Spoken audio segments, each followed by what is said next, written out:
PNG team के लिए एक बहुत ही ज़्यादा हार्ट ब्रेक आप ये कह सकते हैं कि जिस सिचुएशन पे वो थे एक वक्त डेफिनेटली वो जीत के लिए जा रहे थे और जिस तरह का परफॉर्मेंस आज पीएनजी का रहा है बहुत ही शानदार रहा है। लेकिन वही है कि रिजल्ट उनके फेवर में अभी भी नहीं है। जी हाँ, अभी भी जीत के पास पहुंचते हुए भी वो थोड़े दूर रह गए और नेपाल को इस मैच में जीत मिली है। बहुत सारी चीज़ें इस मैच में हुई हैं, एक एक करके उसको एनालाइज करने की कोशिश करेंगे और डिकोड करेंगे कि आखिर क्या क्या चीज़ें रही हैं, क्या कमियां पीएनजी में रही, क्या कमियां नेपाल टीम में रही है।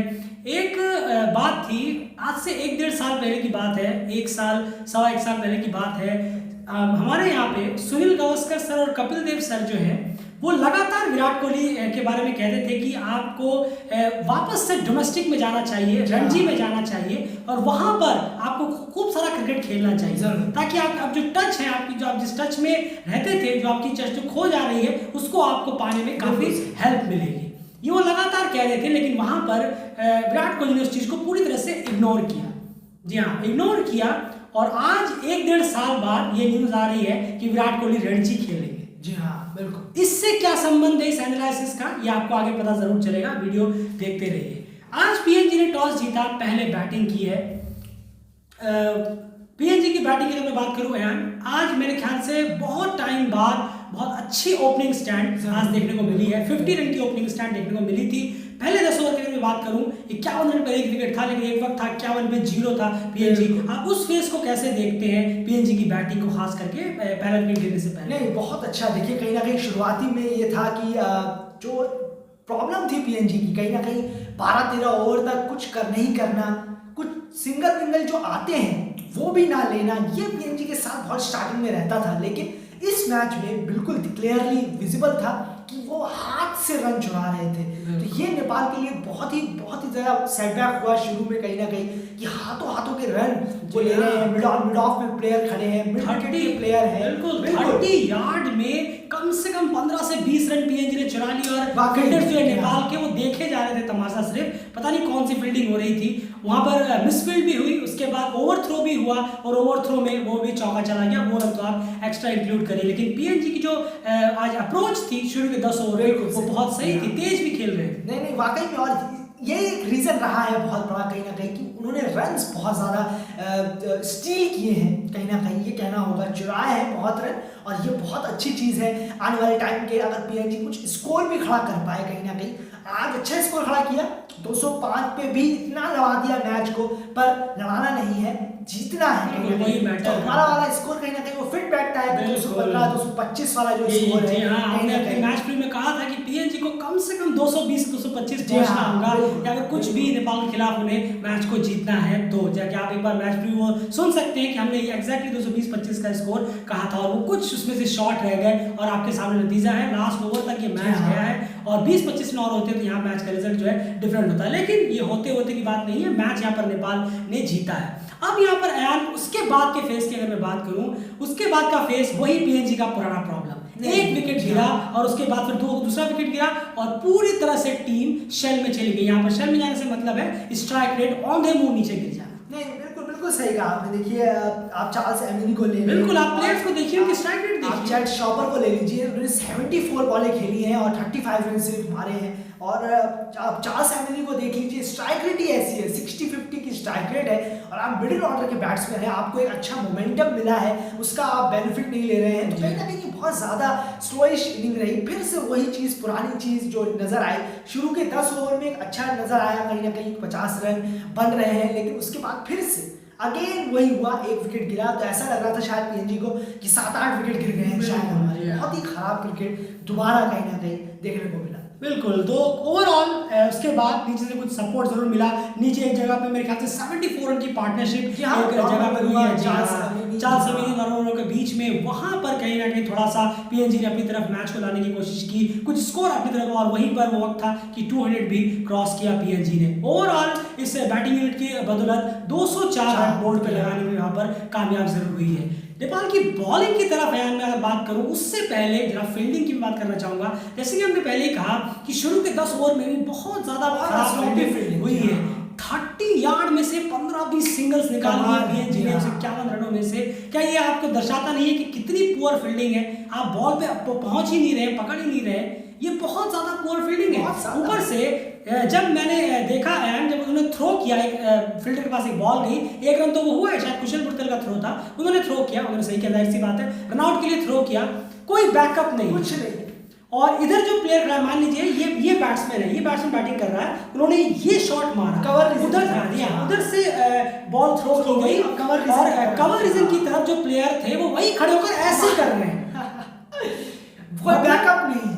ये बेसिक ड्रिल होता है कि जब बैट्समैन इस तरह से शॉट लेता है तो डेफिनेटली कवर का प्लेयर बॉलिंग वाले मार्क के स्टंप पे खुद दौड़ के जाता है। आप कभी टेस्ट प्ले नेशन को की फील्डिंग को फॉलो करिएगा, ये बेसिक ड्रिलिंग भी कोच सिखाते नहीं है, समझ नहीं आता है, ये तो बेसिक चीज है। कवर का प्लेयर सर पे हाथ देने से क्या होगा, आप दौड़ के विकेट तक जाइए। मुझे भी माफ कीजिएगा, मुझे थोड़ा अजीब लगा कि यार आपको बैकअप देना है और आप अपने पीछे देख रहे हैं, पीछे कौन होगा? 30 यार्ड में जाहिर सी बात है पेसर दौड़ के नहीं पहुंच पाते हैं विकेट तक, क्योंकि 30 यार्ड में बहुत जल्दी एक्शन होता है। तो तब कवर्स के प्लेयर का काम होता है कि आप जल्दी सिस्टम के पास जाएं, और वो कवर्स पे ही खड़े। ये तो बेसिक एक फील्डिंग है। अब आप खुद सोचिए किस तरह की फील्डिंग मिस्टेक्स होंगी तो किस तरह से काम चलेगा। और वहां पर बहुत ज्यादा एक्स्ट्रा रन भी गए, 30 यार्ड में 14-15 रन गए हैं, उसके बाद ओवर थ्रो की वजह से एक बाउंड्री भी गई है, तो बहुत पुअर फील्डिंग यहाँ पर हम कह सकते हैं रही है नेपाल की। वही दूसरी तरफ पीएनजी की तो बहुत ही अच्छी फील्डिंग रही है।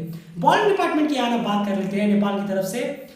शुरू में एकदम विकेटलेस रहे हैं सोमपाल कामी और करण केसी की अगर मैं बात करूं, और करण केसी का बॉलिंग से आज बहुत ही ज्यादा एक नाइटमेयर भरा दिन गया है। वो डेफिनेटली बैटिंग से उन्होंने एक बेहतरीन उस चीज की भरपाई करने की कोशिश की है, लेकिन यहाँ बात हम बॉलिंग की कर रहे हैं, स्ट्रिक्टली बैटिंग पे जरूर आगे जाएंगे। बॉलिंग में बहुत पुअर परफॉर्मेंस हुई है, और सोमपाल कामी ने बाद विकेट जरूर निकाले हैं, इंपॉर्टेंट विकेट भी एक उसमें से था, लेकिन शुरू में उनकी बॉलिंग बहुत ज्यादा खराब रही है। अर्ली विकेट्स ब्रेक थ्रू नजर नहीं आया। बिल्कुल, और ये कहीं ना कहीं सीधा इशारा करता है जो ब्लंडर हुआ है नेपाल से कमल एली को ना खिलाने का, ये बहुत बड़ा ब्लंडर हुआ है बिल्कुल। और जो उन्होंने नहीं खिलाया कहीं ना कहीं की शुरुआत में, हर बॉलर कोई ना कोई अलग होते हैं कहीं ना कहीं की, कुछ टिपिकल ओवर्स के लिए वो बॉलर होते हैं। कोई पुरानी बॉल से अच्छा कराता है, कोई मिडिल फेस में अच्छा कराता है, कोई स्टार्टिंग के पावर प्ले फेस में अच्छा कराता है। तो अपनी टीम के साथ रखना चाहिए ऐसे बॉलर्स को जो आपको वैरायटी दे कि हाँ भाई 10 ओवर में ये निकाल देगा, मिडिल ओवर में तो चलिए हमारे पास सोमपाल कामी है, ये निकाल देंगे, संदीप रामीजाने हैं, दीपेंद्र सिंह एली है, लास्ट में जाते जाते फिर करण केसी, हमारे फास्ट बॉलर सारे हमारी मदद कर देंगे, इस तरीके का है। लेकिन यहाँ शुरुआत में खाली है, कोई प्लान था नहीं। कमल एली को इंक्लूजन जरूर होना चाहिए था, ये कहीं ना कहीं उसका नुकसान जरूर हुआ है शुरू के 10 ओवर। बिल्कुल, वो अर्ली ब्रेक थ्रूज लगातार दिला रहे थे। अब मैं आपको थोड़ा सा पीछे अगर लेके जाऊं, क्वाड्रेंगुलर सीरीज और T20 वर्ल्ड कप क्वालिफायर जो हुए थे, वहां पर 3 से 4 बार कमल एली ने नेपाल को अर्ली स्ट्राइक देने में हेल्प की थी।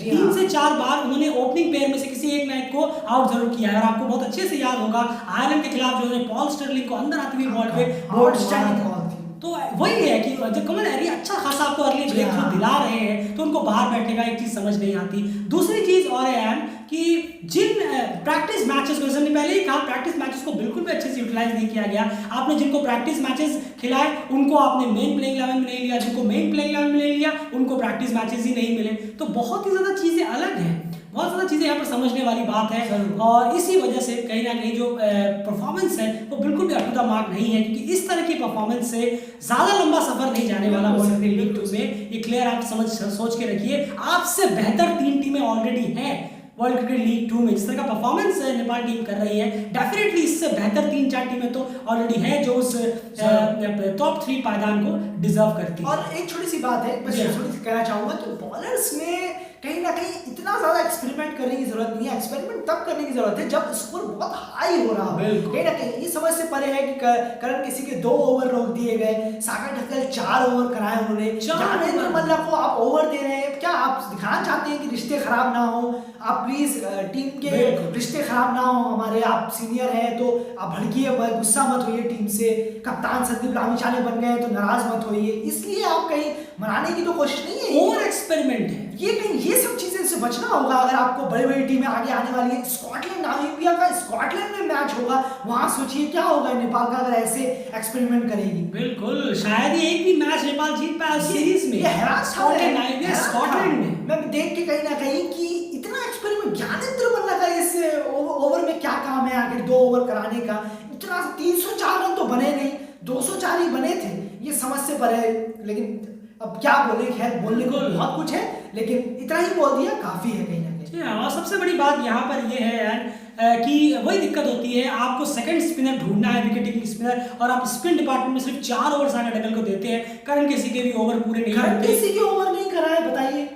पता नहीं क्या समझ में नहीं आ रहा कि किस तरह का आखिर चल रहा है दिमाग, किस तरह से चीजें करी जा रही हैं यहाँ पर। ये बहुत ज्यादा हैरानी भरी है कि किस किस तरह के यहाँ पर जो फैसले हैं वो लिए जा रहे हैं कोच सर और कैप्टन की तरफ से। अब यहाँ पर बात करते हैं बैटिंग डिपार्टमेंट की। 205 रन चेस करने थे नेपाल को, और शुरुआत जो हुई है वो इससे खराब नहीं हो सकती थी। बिल्कुल, और महा ब्लंडर, 50 रन से पहले 4 विकेट गिर गए।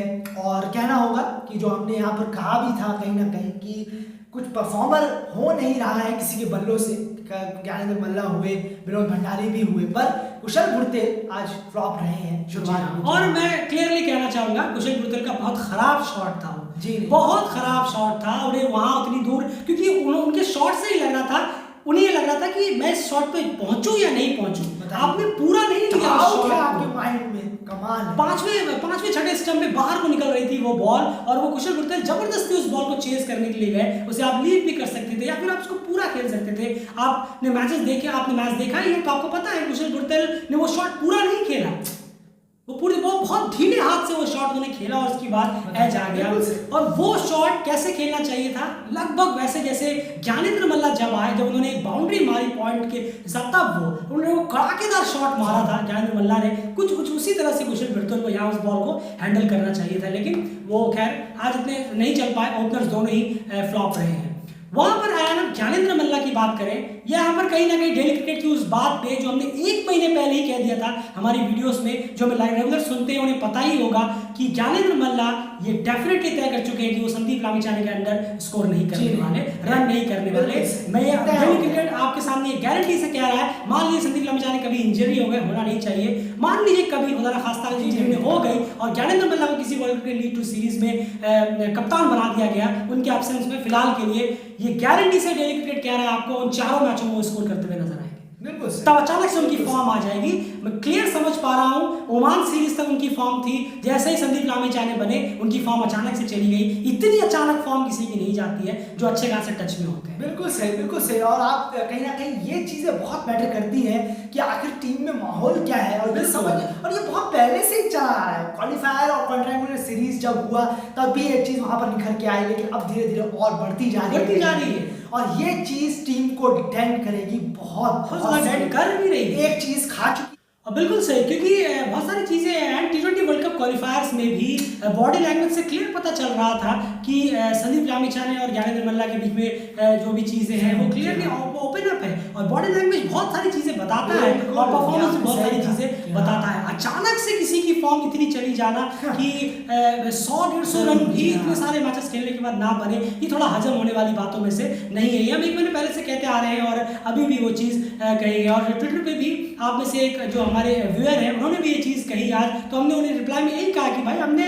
ये बहुत पहले ही हमारी वीडियोस में कहा है कि ज्ञानेंद्र मल्ला आपको हार्डली या फिर रेयरली संदीप के एंट्री में रन मारते हुए नजर आएंगे। आप एक बार ज्ञानेंद्र को वापस कप्तानी देके देखिए और संदीप को कप्तानी छटा के देखिए, डेफिनेटली आपको वापस से उनकी फॉर्म जो है उनको वापस आते हुए आप देख पाएंगे। तो रीजन यहाँ पर ये एक सबसे बड़ा रीजन है, 90% रीजन जो है ज्ञानेंद्र मल्ला का ना चलना वो यही है। वहीं पर यार दूसरे अगर सिलेक्शन की भी बात करूं, विनोद भंडारी, नहीं, अरे इनके बारे में क्या कहने हैं। खैर ये तो हम बार बार बोल चुके हैं, हर प्लेइंग 11 में हम किसी और को जगह देते हैं, उठाकर इनको ले आते हैं। तो बिल्कुल कोई सेटअप है मैनेजमेंट में या कोई बहुत अच्छा बॉन्डिंग है किसी के साथ, उसी के बदौलत विनोद भंडारी यहाँ टीम में है।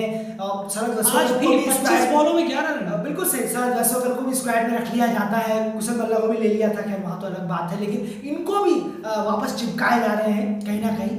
अच्छा सेटअप है बोर्ड से और कहीं ना कहीं मैनेजमेंट से, बहुत सही जा रहा है। विनोद भंडारी का करने की जरूरत नहीं है, यंग प्लेयर जाए डब्बे में, डस्टबिन में जाए, कोई प्रॉब्लम नहीं है शायद नेपाल की टीम को कि यंग प्लेयर को भी हमें मौके देने। ये सबसे बड़ी दिक्कत रही है, और कहीं ना कहीं आज की परफॉर्मेंस जो है ना, और जो मैं थिंक देख रहा हूँ कोच सर की और कैप्टन की और जो भी मैनेजमेंट है इनके पीछे जो भी थिंक टैंक है, उससे क्लियर आप थोड़ा सा डिसअपॉइंट होने लगा हूँ मैं, क्योंकि आप एक ही गलती को बार बार दोहरा रहे हैं तो उससे क्लियर समझ में आता है कि आपसे लाख गुना बेटर 3-4 टीमें ऑलरेडी इस वर्ल्ड के लीग 2 में है। तो आप उस ख्वाब को छोड़ ही दीजिए कि आप टॉप 3 में खुद को बना के रख सकते हैं। और इस परफॉर्मेंस के बेसिस पर आप कहाँ जाएंगे क्रिकेट को लेकर, ये आप खुद में सोचिए। तो ये बहुत सारे सवाल जो है वो आपके मन से ही निकलते हुए नजर आएंगे। लेकिन यहाँ पर कहना होगा रोहित पुड़ैल और आरिफ शेख की इनिंग बयान, उनके बारे में बात कर ली जाए, बहुत ही क्रूशियल पार्टनरशिप और बहुत ही बेहतरीन इनिंग इन दोनों के बल्ले से निकली। वाकई में शानदार रोहित पुड़ैल एक अच्छे बैट्समैन हैं, ये पहले से ही हमें पता था, ओमान की सीरीज में हमने देखा था और इसलिए हमने उनको टीम में हमेशा रखा और इस बार भी अच्छा परफॉर्म किया। अच्छा लगा रोहित पुड़ैल के बल्ले से रन निकलते। नहीं जरूर, देखिए कहीं ना कहीं मिडिल ऑर्डर का जो एक प्रेशर है वो जानते हैं कहीं ना कहीं। जो कुछ बैट्समैन होते हैं जो मिडिल ऑर्डर में खेलना पसंद करते हैं, रोहित पुड़ैल उनमें से एक है, इसमें कोई डाउट नहीं है। आरिफ शेख ने जिस तरीके का कंट्रीब्यूट किया है उससे हमें भी बहुत खुशी है कहीं ना कहीं कि उनको मौके मिल रहे हैं और उस मौके पे वो चौका मार रहे हैं, छक्का मार रहे हैं, तो बहुत अच्छी बात है। कुछ प्लेयरों की तरह नहीं कि जिनको मौके हजारों मिल रहे हैं, परफॉर्म 0 कर रहे हैं, वो भी पुराने हैं, आरिफ भी पुराने हैं, लेकिन मानना पड़ेगा और अच्छा खेल रहे हैं। बिल्कुल, क्योंकि हमने भी हमारी टीम्स में लगातार आरिफ शेख को रखा है, क्योंकि आरिफ शेख के अंदर वो कुछ देखा होगा ना, तभी तो हम उन पे यकीन लगातार कर रहे हैं कि नहीं आरिफ टीम में होने चाहिए, चाहे कॉन्ट्रैक्टर हो, चाहे T20 वर्ल्ड कप हो, चाहे फिर यहाँ पर वनडे में भी हो, और वो लगातार प्रूव कर रहे हैं। आज एक बहुत इंपॉर्टेंट इनिंग, बहुत इंपॉर्टेंट वक्त पे उन्होंने पुड़ैल के साथ खेली है। तो रोहित पुड़ैल और आरिफ शेख के लिए डेफिनेटली एक क्लैप होना चाहिए, क्योंकि इनिंग बहुत शानदार रही है, बहुत क्रूशियल मोमेंट पर रही है। उसके बाद अयान रोहित पुड़ैल आउट हुए तो मैच थोड़ा डाउनडोल होने लगा, और होना ही था, क्योंकि वहाँ पर टीम के फेवरेट कोच सर के या फिर कैप्टन के फेवरेट, पता नहीं किनके फेवरेट, विनोद भंडारी ने एंट्री वहाँ पर ली और वहाँ पर 25 बॉलों में 11 रन की बहुत ही इंपॉर्टेंट जो योगदान है वो उन्होंने इस 205 रन के स्कोर में दिया। क्या कहेंगे आप उस फेस के बारे में, आरिफ शेख के आउट होने से पहले? देखिए आप इसको टाइम वेस्ट करना कहेंगे, हमारा टाइम जी हाँ बिल्कुल, सॉरी टू से, पर कहीं ना कहीं टाइम लिमिट बढ़ जाएगा, तो इसलिए छोड़ दीजिए, अभी इसको स्किप करिए। बिल्कुल, क्योंकि अगले मैच में शायद वही हो और उसके अगले मैच में भी विनोद भंडारी टीम में, क्योंकि लगातार वो तो फेवरेट्स रही हैं, वो खिलाए जा रहे हैं उनको। चलिए यहाँ आरिफ शेख की बानी में, आरिफ शेख आउट होने के बाद एक वक्त जो है एक क्रॉल डाउन हो रहा था इस चेज में। नहीं बिल्कुल सही कहा आपने, और करण केसी ने जिस तरीके से वापस वो जाने जाते हैं, वो अभी भी उनका जो एक हिटिंग पावर है वो कम नहीं हुआ है। शानदार क्वालिटी उनमें है, और खुदा करे कि ये क्वालिटी उनको आगे ऐसे ही टीम को ऐसे ही बेनिफिट करती जाए कहीं ना कहीं। और इस तरीके की हिटिंग बहुत अच्छा, लास्ट में जिस तरीके से उन्होंने टीम को जिताया वो शानदार, बहुत अच्छा, बिल्कुल शानदार है। अब यहाँ पर आपको हमारे वीडियो की पहली लाइन याद होगी जब हमने कहा था कि विराट कोहली आपको अब रियलाइज हुआ है और वो अपने रणजी में वापस जा रहे हैं, डोमेस्टिक में वापस जा रहे हैं, और वहाँ पर अपने स्किल्स को निखारने की कोशिश करेंगे, मैच खेलेंगे और वापस से वापसी करेंगे। यहाँ पर अगर मैं बात करूँ तो यहाँ 2-3 ऐसे प्लेयर हैं जिन्हें बहुत ज़्यादा डोमेस्टिक क्रिकेट में इन्वॉल्व होने की ज़रूरत है। नेपाल में प्रैक्टिस सेशंस की ज़रूरत है, बहुत ज़्यादा प्रैक्टिस मैचेस की ज़रूरत है। उनमें से अगर मैं कहूँ तो सोमपाल कामी की अगर मैं बात करूँ, सोमपाल कामी को थोड़ा और प्रैक्टिस से गुजरने की ज़रूरत है यहाँ पर। और दूसरे अगर मैं कहूँ यहाँ पर ओपनिंग पेयर्स जो हैं कुशल गुर्जर और आसिफ शेख, उनको अच्छा कर रहे हैं वो, और उनको हटाने की फिर में तो डेली क्रिकेट अभी रहे नहीं वाला, दो जब तक ये वर्ल्ड क्रिकेट लीग 2 खत्म नहीं हो जाता, ओपनिंग पेयर तो हमारे वही रहेंगे। उनको मेरे ख्याल से और डोमेस्टिक क्रिकेट में ज्यादा से ज्यादा एज अ पेयर खिलाने की जरूरत है। क्या कहेंगे आप? नहीं देखिए, डोमेस्टिक क्रिकेट नुकसान नहीं देगा। नहीं ऐसा तो हो ही नहीं सकता, खैर कभी नहीं हो सकता कि डोमेस्टिक क्रिकेट नुकसान दे। ये सोचने वाले भी खैर बिल्कुल गलत सोच रहे हैं। बहुत अच्छा होगा कुशल गुर्जर, आसिफ शेख वहाँ डोमेस्टिक में जाएं, सोमपाल का एज अ पेयर, जी हाँ, तो ज्यादा अच्छा रहेगा। बिल्कुल सही, तो कहीं ना कहीं वो डोमेस्टिक में जाएं और अपने आप को खूब बिजी रखें, इंगेज रखें और पार्टनरशिप्स करें बहुत ज़्यादा, कहीं ना कहीं तो बेहतर होगा, टीम के लिए भी बहुत फायदेमंद होगा। और सोमपाल कामी के लिए जो शुरुआती कैसे विकेट लेने हैं शुरुआत में, थोड़ा इसका भी थोड़ा प्रैक्टिस करने की जरूरत है। मिडिल ओवर में पुरानी बॉल से थोड़ी ठीक ठाक, पुरानी बॉल से बहुत अच्छी बॉल, इसमें कोई बुराई नहीं है। कुछ आपको स्पेशलिटी थोड़ी नई बॉल से दिखानी होगी, वो बेसिकली अगर आप करेंगे कि मौसम के साथ जा रहा हूँ मैं, हवा के साथ मेरी बॉल चल रही है, तो वो ऐसे डिपेंड होना हुआ आपके अंदर क्या क्वालिटी है, आप ये दिखाइए कहीं ना कहीं। बिल्कुल, जो आपने सेकंड फेस में दिखाया वो शानदार था, लेकिन मुझे ऐसा लगता है उनकी बॉलिंग को आज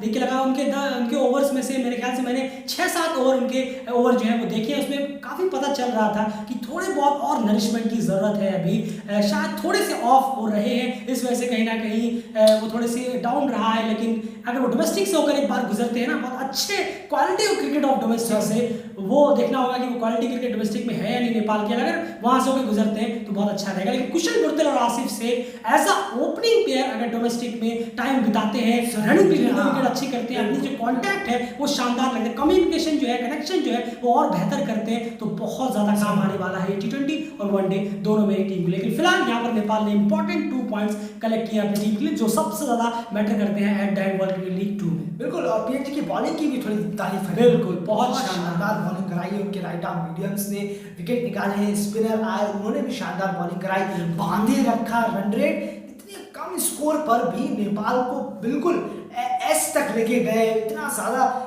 कंपटीशन दिया है नेपाल को, बहुत बहुत अच्छा खेली है पीएनजी।